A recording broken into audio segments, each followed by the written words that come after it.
A Bay Area woman who was smuggled across the U.S.-Mexico border as a child told her story to Arlen Ramirez.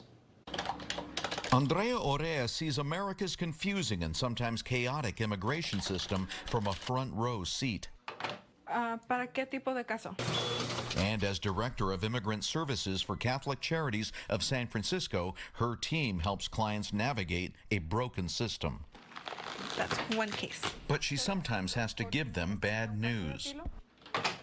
And if she's been ordered removed, that's pretty much it. The empathy she has for new immigrants comes from inside, inspired by her own harrowing story crossing the border as a 5-year-old without her parents. So one day they just told me, you're leaving with this lady. Andrea was born into poverty in Puebla, Mexico. She grew up not knowing her father, who was already in the U.S. because his father was a guest worker in the Bracero program in the 1960s. To reunite the family, Andrea flew with her mother to Tijuana. Then arrangements were made to send her in a car over the busy border crossing with a smuggler. Her mother hired a woman who posed as a nanny taking Andrea to school on the other side. Andrea could only travel with the clothes on her back to not raise suspicions, and she still has the white sweater she wore that day, which her mother hand knitted for the trip.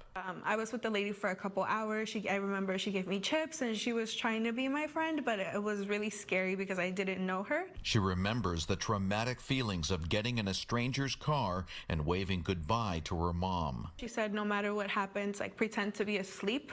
Don't talk to the officers. As a child, like I was just told, like just close your eyes, just close your eyes. And I think like what was scary was like that, like being caught and not being able to like see my dad or see my mom. I was scared that I was never gonna see them. She made it across and met up with her father at a McDonald's as promised. Her mother came later, making the trek across the desert on foot. But I could never tell people I was born in Mexico.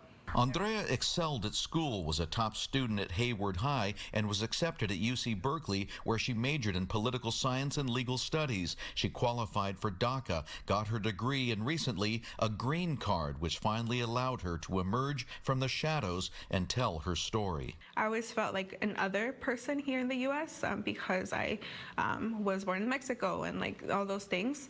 But then I went back to Mexico and I didn't feel like I belonged there either.